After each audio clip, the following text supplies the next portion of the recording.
video today because I've frankly been running around, but I decided I would do this on my way home because it's a long drive. And where am I on my way home from? Seeing my dad. And where's my dad? My dad is in a nursing home. He is in a nursing home. He's been there for about a year, maybe a little over a year. He was actually originally on hospice care. He has vascular dementia, and he was originally on hospice care, and we didn't think he was going to be around very much longer. We admitted him to a care center, and they have managed to get him off of almost all of the antipsychotics and other drugs that he has had to be on. And he's doing great. We just took him to lunch. I went with his wife and myself, and we went to a little Mexican place down the street from his care center and had lunch, and just perfectly fine. You know, he's frail and he's not gonna run a marathon anytime soon. He can't make decisions for himself, but he can have a conversation. He knows what he wants, what he doesn't want. He's verbal. He can walk. And you know, he needs a little help, and he needs a little balance. You know, he has a little balance issues. But one of the things, well, a lot of you probably don't even know that I have a dad that's in a nursing home. And that's okay, I don't talk a whole lot about it. I'll put in this video some pictures from when I was a kid, and you know, what my dad looked like. But I think the important thing for me as an adult child of an aging parent, or actually I have two aging parents, my mom, who's perfectly healthy, maybe a little arthritis, you know, the normal aging stuff, but doing very well, and having a parent who is not well enough to live with his spouse or live on his own. It gives me a definite perspective on all of this that you all go through as home care agency owners, and trying to talk to families about what you should or shouldn't do. It's a really tough decision, and I can honestly say I'm an only child, but I am not the decision maker or the final decision maker for his care. His wife is his final decision maker, and that's okay with me. She's done the very best job she could possibly do to keep him well and safe, and she's done a good job. So I guess where I'm going with this is that, having experienced this myself and then helping you market your services, I understand both perspectives. I understand the adult child of the aging parent's perspective and the parent who is failing. And I understand having a healthy parent and not needing to worry about them one bit. They're healthy, they have a spouse who's alive and who's with them every day, and that person's healthy too. And unless something tragic or sudden happens, there's not a whole lot to worry about there. The other thing that comes to mind when I visit my dad is, of course, marketing. And I know that nursing home care is different, a different animal completely than home care. And we have a lot of people who would prefer, of course everybody I guess, would prefer to live at home as opposed to go into a facility. I totally get that. This nursing home is not a multi-billion-dollar franchise chain. It is a local, small-town nursing care facility that had a Medicaid bed available when we needed it. It is 30 miles from where he started, and he started in St. Charles, Missouri, when his health started to fail pretty badly. And this is in Pacific, Missouri, a place where he's never lived.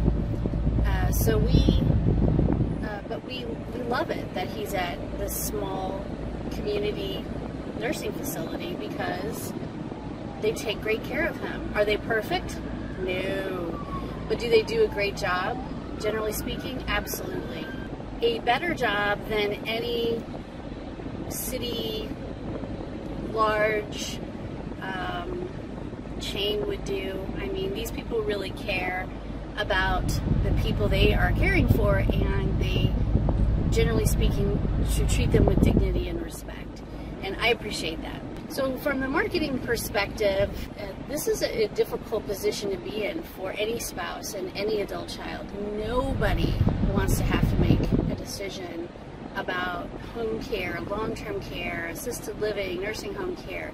We are oftentimes forced into this position where we have to make this decision. And then you heap on top of that the dysfunction of families who have 4 and 5 brothers and sisters that all have a different opinion but aren't willing to step up and take care of mom or dad. They just know that Sally should take care of mom and dad, or mom or dad, because Sally doesn't work, or whatever the case, or has a bigger house. So everybody's got an opinion sometimes, and nobody's stepping up to the plate. There's so many variables in the home care business and in the long-term care business. And I honestly think that the more you focus on the story of what happens when someone needs long-term care, I think the better your marketing will be. You don't have to say names, you don't have to give out any personal identifiers, but being able to tell stories about situations that happened maybe years ago, maybe a couple of years ago. Again, you want to mask it so people don't know who you're talking about, but just to give some insight into how you understand the challenges that an adult child and a spouse or a family with multiple people wanting to be the decision maker, when you can, I guess, explain that you understand that, I think you win the day. I think you win when you help people understand that you understand the complexities of what they're going through. I don't think our websites clearly define that. We start by saying, yes, we offer home care. Of course we do. Is there a place on your website that talks about the difficulties that families face and how you, as a human person, not as your logo, understand how to get them through that? I think if more of us took the time to tell our story about either how we originated or about how we've helped people, and some of the stories that really resonate with us, even if it's just a couple of paragraphs, that would be better than some of the other stuff we're putting out there. I don't know, what do you think? I would want to know, like reading reviews, for instance, I want to know if other people are happy with this product or service, and I want to know if people are not satisfied, why they weren't satisfied. I'm not really into the 1-star reviews that don't have anything to say. I'm into the 5-star reviews, the 4-star reviews, the 3-star reviews that tell a story, that give the actual information. I want to see the 1-star reviews who really tell a good story or make me believe that they're not just a disgruntled employee or disgruntled family member. That does make a difference to me. So think about telling a story from your perspective as the owner. Is there, we all, I'm sure, there's a reason why many of you got into this business, but beyond that, how many people have you helped in the last 2 years? What are some of the stories that stick out in your mind that really touched your heart, or that really touched your caregivers' hearts, or that a person you'll never forget? Maybe they've passed away. Maybe it was a difficult case. Maybe it was an amazing case. Maybe it was a couple. Maybe it was, someone whose spouse recently died. Whatever your stories are, I think you should tell them more often. And those stories will oftentimes be the most clicked on, the most read, and the most understood pieces of content that you could possibly produce.